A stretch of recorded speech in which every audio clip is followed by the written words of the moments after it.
2023 aspirants in the next 10 minutes आप कम से कम 12 नहीं तो 16 मार्क्स ले सकते हो, बिकॉज साइंटिस्ट पे क्वेश्चंस, उनकी बुक्स पे क्वेश्चंस, उनकी डिस्कवरी पे क्वेश्चन जरूर आएंगे। तो 3 क्वेश्चन आ सकते हैं, नेम ऑफ साइंटिस्ट, उन्होंने जो बुक्स लिखी और उन्होंने जो डिस्कवरी की, जो सब चीजें मैं आपको भी बताने वाली हूँ। जस्ट वेट फॉर 10 मिनट्स, पूरी एनसीईआरटी 11th और 12th के साइंटिस्ट इन वन शॉट मैं आपको करवाने वाली हूँ। Let's move forward. सो सबसे पहले मेक श्योर आपने हमारा टेलीग्राम ग्रुप ज्वाइन कर लिया, क्योंकि ये पीडीएफ और ऐसे सारे पीडीएफ मैं अपने टेलीग्राम ग्रुप पे शेयर करती हूँ आपके साथ, जिसका आईडी है डॉक्टर वानीज बायोटॉनिक फॉर नीट। इसके अलावा आई होप आपने अपने चैनल को लाइक शेयर सब्सक्राइब कर लिया हो, बिकॉज हमारे कम्युनिटी पेज पे एक एक चीज के ऊपर पोल्स दिए जाते हैं। इस कम्युनिटी पेज पे कोई ड्रामा, कोई टाइम पास नहीं होता, सिर्फ क्वेश्चंस दिए जाते हैं। जो चैनल को लाइक शेयर सब्सक्राइब करिए और कम्युनिटी पोल के क्विज़ेस दीजिए।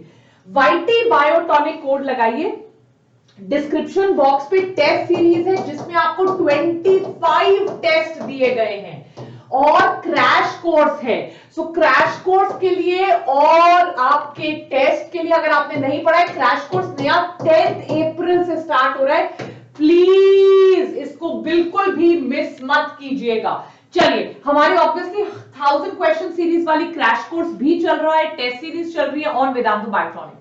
तो फटाफट से मैं आपको सारे साइंटिस्ट करवाती हूं एक एक करके। सबसे पहले जो साइंटिस्ट का नाम है, जिन्होंने बायोलॉजिकल कॉन्सेप्ट ऑफ स्पीशीज दिया था, right, which is a very important concept, जिसको हम बायोलॉजिकल कॉन्सेप्ट ऑफ स्पीशीज कहते हैं, उनका नाम था अर्नस्ट मेयर। इनका जन्म 5 जुलाई 1904 में हुआ था। आप जन्म छोड़ सकते हो, हार्वर्ड फैकल्टी ऑफ आर्ट्स में थे। सबसे इंपॉर्टेंट थे, ये जूलॉजी के प्रोफेसर थे और इन्होंने बायोलॉजिकल कॉन्सेप्ट ऑफ स्पीशीज दिया। कैरोलस लिनियस आए, उन्होंने दिया biological binomial nomenclature, MCQ question है। इन्होंने इसके अलावा, इस प्रपोजल के अलावा बुक्स लिखी। एक बुक थी इनकी सिस्टमा नेचुरा, दूसरी बुक थी इनकी स्पीशीज प्लैनेटेरम, राइट। इन्होंने बाइनोमियल नॉमेनक्लेचर में एक चीज के लिए 2 वर्ड्स यूज किए, एक जेनेरिक, जैसे पैंथेरा टिग्रिस में पैंथेरा जीनस का नाम है और टिग्रिस स्पीशीज का नाम है। नेक्स्ट 3 साइंटिस्ट आ चुके हैं। एरिस्टोटल सबसे पहले बायोलॉजिकल क्लासिफिकेशन को बताने वाले साइंटिस्ट थे। He was the first to propose biological classification of plants and animals. इनको फादर ऑफ बायोलॉजी भी कहा जाता है। ये एक बहुत इंपॉर्टेंट एमसीक्यू क्वेश्चन है। सबसे पहले क्लासिफिकेशन साइंटिफिक तरीके से करने वाले यही साइंटिस्ट थे। इन्होंने जो क्लासिफिकेशन की थी वो मॉर्फोलॉजिकल कैरेक्टर्स के ऊपर डिपेंड करती है। उसके बाद जो अगले साइंटिस्ट है, उनका नाम था Carolus Linnaeus. He is the father of systematic botany. ये भी एमसीक्यू क्वेश्चन है। उन्होंने 2 kingdom classification the in the year 1758, Plantae और एनिमेलिया। लिनियस ने लिखा स्पीशीज प्लैनेटेरम और सिस्टमा नेचुरा, इनकी 2 किताबें थी। ये 3 एमसीक्यू क्वेश्चन यहां से बन रहे हैं।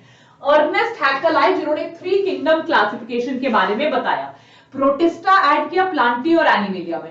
इन्होंने सबसे पहले किंगडम प्रोटिस्टा के बारे में बताया। ये पहले साइंटिस्ट थे। इस क्लासिफिकेशन की डीमेरिट ये थी, कि प्रॉब्लम ये थी कि इन्होंने प्रोकैरियोट्स को, यूकैरियोट्स को और क्लोरोफिल कंटेनिंग ऑर्गेनिजम्स को सब कुछ एक साथ कर दिया। That was the biggest demerit. Demerit पे क्वेश्चन आ सकता है। हर्बर्ट कोपलैंड आए। हर्बर्ट कोपलैंड ने 4 किंगडम क्लासिफिकेशन दी, राइट। इन्होंने बोला कि यार एक किंगडम मोनेरा होती है। अगर क्वेश्चन है किंगडम मोनेरा किसने एस्टैब्लिश की, 4 किंगडम्स जो मोनेरा, प्रोटिस्टा, प्लांटी और एनिमेलिया जो है वो एस्टैब्लिश हो गई। इनकी डीमेरिट ये थी कि एल्गस, एल्गी, फंगाई और प्रोटोजुआ सबको एक साथ कर दिया। मतलब आपने ऑटोट्रोफिक को और सैप्रोफाइटिक को एक साथ कर दिया, which is wrong. 5 kingdom classification देने वाले साइंटिस्ट का नाम था आर.एच. विटेकर। आर.एच. विटेकर ने 5 किंगडम क्लासिफिकेशन दी। इन्होंने किंगडम फंगस को अलग कर दिया। क्लासिफिकेशन का बेसिस क्या था? This is a very important MCQ. Classification का बेसिस था सेल का स्ट्रक्चर, बॉडी का organisation, mode of nutrition, reproduction and phylogenetic relationship. That means evolutionary relationship क्या है। एक और साइंटिस्ट है जिनका नाम था कार्ल वॉइस। इन्होंने 6 किंगडम क्लासिफिकेशन बताई और 3 डोमेन्स बताए। मोनेरा को इन्होंने सेपरेट कर दिया आर्किया बैक्टीरिया, यू बैक्टीरिया के अंदर। आर्किया बैक्टीरिया ओल्ड है, यू बैक्टीरिया रियल है। The cellular life forms were divided into the domains bacteria, archaebacteria और eubacteria। इसके बाद एक साइंटिस्ट है जिनका नाम था डिमिट्री इवानोव्स्की। इन तीनों के ऊपर एक एमसीक्यू आना गारंटी है। तो डिमिट्री इवानोव्स्की ने टोबैको मोजाइक वायरस के ऊपर काम किया और बताया कि वायरस जो है मच स्मॉलर देन बैक्टीरिया है because of using the bacterial filter. फिर एक साइंटिस्ट है जिनका नाम था बेजरनिक, इन्होंने वर्ड कॉइन किया वायरस। बेजरनिक ने contagium, vivum contagium fluidum word use किया। इन्होंने एक्सट्रैक्ट निकाला फ्रॉम इन्फेक्टेड टोबैको प्लांट्स और बोला कि यार यही वो एक्सट्रैक्ट है जो डिजीजेस कॉज करता है। फिर एक साइंटिस्ट है जिनका नाम था WM स्टैनली। स्टैनली ने टोबैको मोजाइक वायरस के क्रिस्टल्स के फॉर्म में वायरस को आइसोलेट किया। So again very very important discoveries by these scientist. चलिए इसी के साथ हम आगे बढ़ चलते हैं प्लांट किंगडम की तरफ। प्लांट किंगडम में एक क्वेश्चन पक्का आएगा, कम से कम 10 बार पहले आया हुआ है। George Bentham and Joseph Dalton Hooker, इन्होंने बेंथम्स हुकर क्लासिफिकेशन के बारे में बताया। एक नेचुरल सिस्टम ऑफ क्लासिफिकेशन है जहां पर जैसे हमें वो दिखाई देता है उसके ऊपर हमने उनको क्लासिफाई किया है। Classification is based on ultrastructure, how are we able to see them under a microscope, anatomy अंदर से कैसे दिखते हैं, एम्ब्रियोलॉजी और उनकी केमिकल कॉम्पोजिशन कैसी है। Bentham and Hooker British biologist थे, बॉटनिस्ट थे, मतलब ब्रिटेन के थे, and they were closely associated with royal botanical gardens जो क्यू में है, वहां पर ये काम करते थे। सेल के सारे साइंटिस्ट मैंने एक स्लाइड में डाल दिया, आप देख सकते हो, बहुत इजी कर दिया चीजें। यहीं से क्वेश्चन आएगा। सबसे पहले सेल्स को ऑब्जर्व करने वाले, वो भी डेड कॉक सेल्स को ऑब्जर्व करने वाले, वर्ड सेल यूज करने वाले रॉबर्ट हुक थे। The first to observe light cells, जिनको हम एनिमल क्यूज कहते हैं, एंटोन वॉन ल्यूवेनहॉक थे। न्यूक्लियस को डिस्कवर करने वाले और न्यूक्लियस को कॉइन करने वाले साइंटिस्ट रॉबर्ट ब्राउन थे। जर्मन बॉटनिस्ट जिन्होंने प्लांट्स के ऊपर स्टडी किया और different kind of cells tissue से निकाले, शेल्डन थे।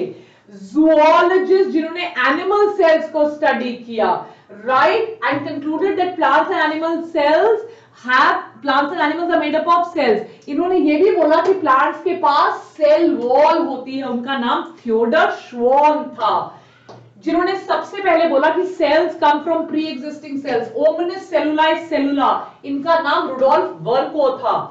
फ्लूइड मोजाइक मॉडल देने वाले कि एक सी ऑफ लिपिड है और प्रोटीन्स आइलैंड्स की तरह उनमें तैर रहे हैं, सिंगर एंड निकलसन थे।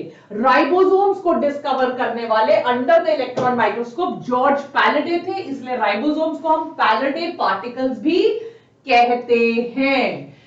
प्लांट फिजियोलॉजी, जूलियन वॉन सैक्स ने बताया कि विदाउट सॉइल भी हम पानी में भी पौधों को उगा सकते हैं, जिसको हाइड्रोपोनिक्स हम कहते हैं। जोसेफ प्रीस्टली ने बताया कि एयर बहुत इंपॉर्टेंट है क्योंकि उससे मिलता है कार्बन डाइऑक्साइड, जिस कार्बन से फाइनली फिर हम C6H12O6 करते हैं और oxygen is required for respiration of plants. तो एयर बहुत इंपॉर्टेंट है। जैन इंगेनहाउस ने बताया एक्वेटिक प्लांट्स में एक्सपेरिमेंट करते हुए कि green plants photolysis of water करके ऑक्सीजन को रिलीज करते हैं। जूलियन वॉन सैक्स ने बताया that green plants are where the glucose is made and glucose is stored as starch. Engelmann ने बताया कि रेड और ब्लू लाइट में मैक्सिमम फोटोसिंथेसिस होता है।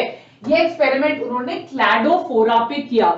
कॉर्नेलियस वैन नील ने बताया कि फोटोसिंथेसिस एक लाइट डिपेंडेंट रिएक्शन है और हाइड्रोजन जो है वो एक सूटेबल ऑक्सीडेशन कंपाउंड से लिया जाता है। जो लैंड प्लांट्स है वो इसे वाटर से लेते हैं। ग्लाइकोलाइसिस एक ऐसा प्रोसेस है जहां पर हम ग्लूकोज को ब्रेक डाउन करते हैं 2 मॉलिक्यूल्स ऑफ पायरुविक एसिड बनाने के लिए। ये एक पार्शियल ऑक्सीडेशन है, राइट। ग्लाइकोलाइसिस जो है वो ईएमपी पाथवे भी कहलाता है बिकॉज गुस्टाव एम्डन, ओटो मेयरहॉफ एंड जैकोब पारनास ने इसको डिस्कवर किया था, which is a partial oxidation of glucose to 2 molecules of pyruvic acid. Response of plants to light, कितनी लाइट पड़ रही है, कम लाइट पड़ रही है तो वो शॉर्ट डे प्लांट्स है, ज्यादा लाइट चाहिए तो वो लॉन्ग डे प्लांट्स है। कितनी लाइट चाहिए इज कॉल्ड एज फोटोपीरियडिज्म। ये डिस्कवर करने वाले साइंटिस्ट का नाम है गार्नर एंड एलार्ड, जिन्होंने 1920 में ये काम किया था। Maryland mammoth variety of tobacco plants पे इन्होंने स्टडी करके ये पता लगाया था। अगर आप प्रिंसिपल्स ऑफ इनहेरिटेंस पे आते हैं, हर एक क्रोमोसोम का एक आइडेंटिकल पार्टनर है, वो पेयर्स में होते हैं और जीन्स जो है वो क्रोमोसोम के थ्रू ही अगली जनरेशन में जाती है। Chromosomal theory of inheritance Theodor Boveri and Walter Sutton ने आपको ये थ्योरी दी थी। क्रोमोसोम जो है वो पेयर में आते हैं, सेग्रीगेट करते हैं during gamete formation. Segregation independently of each other होता है। क्रोमोसोमल थियोरी ऑफ इनहेरिटेंस का एक्सपेरिमेंटल प्रूफ देने वाले साइंटिस्ट है टीएच मॉर्गन। स्टूडेंट इनका स्टूडेंट था जिन्होंने लिंकेज के बारे में मैप यूनिट्स का डिस्कवरी की थी। एक्सपेरिमेंट में इन्होंने बोला कि आई कलर जो है वो ड्रोसोफिला मेलानोगास्टर में सेक्स लिंक्ड है। Specific genes are carried on specific students on specific chromosomes and genes located on sex chromosomes exhibit unique patterns, क्योंकि फीमेल और मेल के सेक्स क्रोमोसोम्स अलग होते हैं। इनका स्टूडेंट था अल्फ्रेड स्टूटवेंट, जिन्होंने फ्रीक्वेंसी के ऊपर एक जेनेटिक मैप बनाया और बोला अगर 1% रिकॉम्बिनेशन फ्रीक्वेंसी है तो 1 सेंटीमॉर्गन डिस्टेंस है, 50% रिकॉम्बिनेशन फ्रीक्वेंसी है तो 50 सेंटीमॉर्गन डिस्टेंस है, और इन्होंने मैप कर दिया उसको क्रोमोसोम के ऊपर। Matthew Meselson and Franklin stall ने सबसे पहले semi conservative replication of DNA दिया था, राइट। जो बहुत सिंपल चीजें सबको पता है यार कि दो साइंटिस्ट हैं जिन्होंने डीएनए का स्ट्रक्चर हमें बताया। क्या नाम था उनका, मुझे कमेंट सेक्शन पे बताइए। अगर आपको वही नहीं आता तो मतलब ये तो भैया अलग ही लेवल का घोटाला हो गया। तो बहुत सिंपल चीजें तो मैंने डाली नहीं है, राइट। हर्बर्ट टेलर ने विशिया फेबा के ऊपर काम किया था और रेडियो एक्टिव थाइमिडिन यूज किया था to find out the newly synthesised chromosome. Jacob and Monod ने लैक ओपेरॉन के ऊपर काम किया था, right everybody. So lac operon was given by Jacob and Monod. आ गया है इधर, बट यार ये तो बताने की जरूरत ही नहीं है, राइट। आइए वॉटसन एंड क्रिक, ये तो मतलब बहुत सिंपल है। फ्रेडरिक मिशर ने डीएनए एक एसिडिक सब्सटेंस होता है सबसे पहले डिस्कवर किया और इसको न्यूक्लिन बोला। It happened in 1869, right. उसके बाद ऑब्वियसली आए थे आपके साइंटिस्ट फ्रेडरिक ग्रिफिथ, जिन्होंने ट्रांसफॉर्मेशन एक्सपेरिमेंट किया, स्ट्रेप्टोकोकस निमोनिया पे किया। एक स्मूथ था जो विरुलेंट था, एक रफ था जो एविरुलेंट था, right. So this experiment was done by him. फिर आते हैं आपके साइंटिस्ट एरविन चार्गाफ, जो एक बायोकेमिस्ट थे। इन्होंने डबल स्ट्रैंडेड डीएनए देखकर रेशियोज बताया और बोला the ratio between adenine thymine guanine cytosine is constant equal to 1। Rosalind Franklin Maurice Wilkins ने एक्सरे क्रिस्टलोग्राफी करी और पता चला डीएनए का स्ट्रक्चर हेलिकल है। इसके बेसिस पे वॉटसन एंड क्रिक ने डबल हेलिक्स स्ट्रक्चर को 1953 में प्रपोज किया और 1962 में नोबेल प्राइज लिया। ट्रांसफॉर्मेशन एक्सपेरिमेंट फ्रेडरिक ग्रिफिथ ने किया। एवरी मैक्लियोड मैकार्टी ने find out what is the transforming principle किया और हर्शी एंड चेज ने अनइक्विवोकली प्रूव कर दिया that DNA is a genetic material with the help of transduction experiment, जिन्होंने इन्होंने बैक्टीरिया और T2 बैक्टीरियोफेज लिया और प्रूव कर दिया कि डीएनए ही जेनेटिक मटेरियल है। अर्नेस्ट हैक्टर, जैसा मैंने पहले भी बोला, बायोजेनेटिक लॉ दिया, ontogeny repeats phylogeny. That means evolution जो है वो पूरी एम्ब्रियोलॉजिकल साइकिल्स को रिपीट करता है।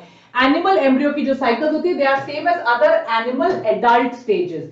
वॉन बेयर ने इसी बायोजेनेटिक लॉ को डिसअप्रूव कर दिया और बोला एम्ब्रियो दूसरे एनिमल्स की एडल्ट स्टेजेस से कभी पास नहीं होते। टीआर मैल्थुस ने पॉपुलेशन ग्रोथ पे काम किया और इसी से इन्फ्लुएंस हुए थे चार्ल्स डार्विन। इन्होंने बोला कि फूड सप्लाई जो है वो अरिथमेटिक इंक्रीज होती है और पॉपुलेशन ज्योमेट्रिक इंक्रीज होती है, इसलिए आफ्टर सम टाइम स्टेबलाइजेशन होता है, अनलिमिटेड ग्रोथ नहीं हो पाती है। और ये जो फैक्टर्स होते हैं जैसे फूड, लैंड, जो पॉपुलेशन को लिमिट करेंगे, इनको लिमिटिंग फैक्टर्स कहा जाता है। ब्लैकमैन ने फोटोसिंथेसिस में भी टेम्परेचर, लाइट, वाटर ऐसी चीजों को लिमिटिंग फैक्टर बोला है।